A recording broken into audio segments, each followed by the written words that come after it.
샬롬 예품 매일 말씀 함께하는 여러분 축복합니다. 계속해서 로마서를 나누고 있는데요. 바울이 율법으로는 의로워질 수 없음을 계속해서 강조하고 있습니다. 그리고 오늘 나눌 3장 후반부에서는 기독교 교리의 핵심인 것을 바울이 이야기하고 있는데요. 율법이 아닌 하나님의 의가 나타나는데 이것은 차별이 없는 것이고 또 예수 그리스도로 말미암아 모두가 의롭게 될 수 있는 길이 열린 것을 이야기하고 있습니다. 특별히 23절과 24절이 그 진수라고 생각하는데요. 모든 사람이 죄를 범하였으므로 하나님의 영광이 이룰 수 없다라고 말합니다. 그런데 예수 그리스도의 성량으로 인하여서 하나님께서 의롭다 하심을 입게 된다고 말하고 있습니다. 값없이 은혜로 의롭다 함을 입게 되는 것, 기독교 교리의 핵심이고 사형리를 비롯한 많은 구원 교재에서 중심으로 사용되는 구절들입니다. 그런데 때로는 이 구절들 중에서 모든 사람이 죄를 범하였다라는 것이 퀘스천으로 떠오르곤 합니다. 나는 죄 지은 적이 없는데 라는 그런 질문들 말이죠. 몇 가지 좀 예를 들면서 이해를 돕고자 하는데요.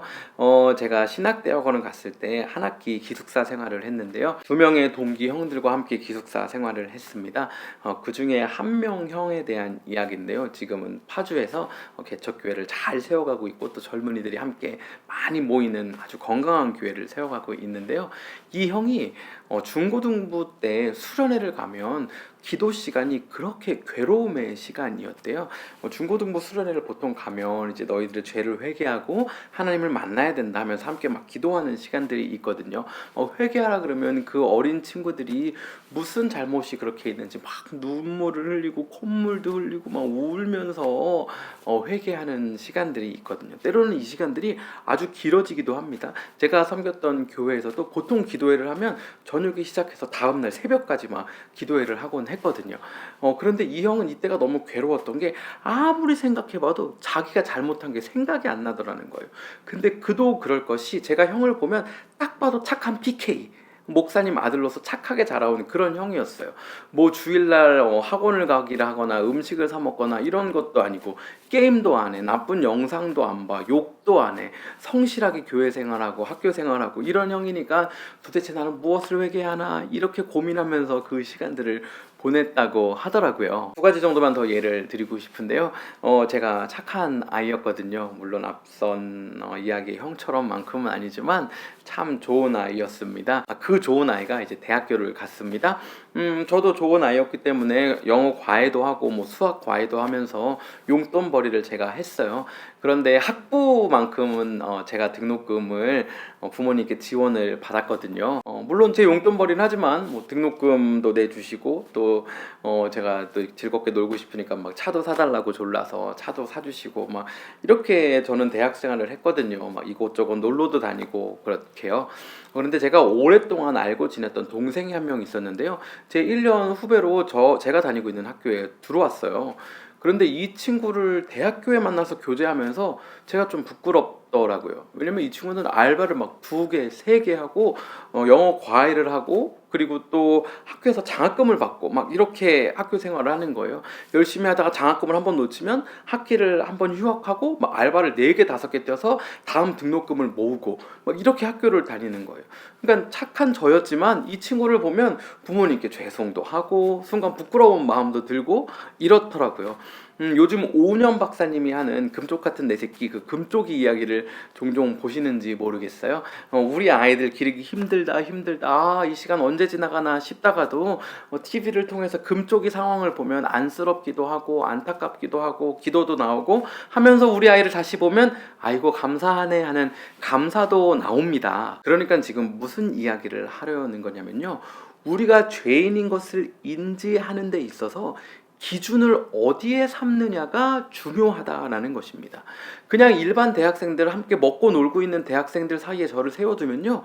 저는 정말 너무나도 착하고 멋진 대학생이에요. 왜요? 제 용돈 벌이 위해서 아르바이트도 하니까요. 그런데요. 그 알바 2개, 3개 하고 장학금 받고 등록금 벌어가면서 학교 다니고 있는 그 친구 옆에 저를 세워놓으면요, 저는 부끄러운 거예요. 죄에 대한 기준을요, 말씀에 두어야 하는 것입니다. 오늘 성경에서 말하는 죄는 하마띠아, 하마따노, 그러니까 잘 알고 계시는 관역에서 벗어나다, 미스하다, 하나님의 방법, 하나님의 법을 따르지 않는다, 이것이 죄인 거거든요. 그러니까 완전하신 하나님 앞에 우리를 세우면 우리가 죄인인 게 인지가 되는 거죠. 그런데 세상의 방법과 세상의 가치관 앞에 우리를 세워놓으면 그렇게 착한 사람이 나일 수밖에 없는 거죠. 그러니까 그렇게 누구보다 착실히 살고 있는 나를 죄인이라고 하는 것도 싫은 거고, 또 나는 죄인도 아닌데 누군가의 도움을 받아서 구함을 받아야 한다는 것도 싫은 거죠. 이것이 바로 세상이 하는 작업입니다. 가치관을 혼란스럽게 하는 거예요. 네가 맞는 거야. 지금 너 기뻤지? 그럼 그거 하면 돼. 너 이거 하기 싫고 슬프고 불편하지? 그럼 하지 않아도 되는 거야.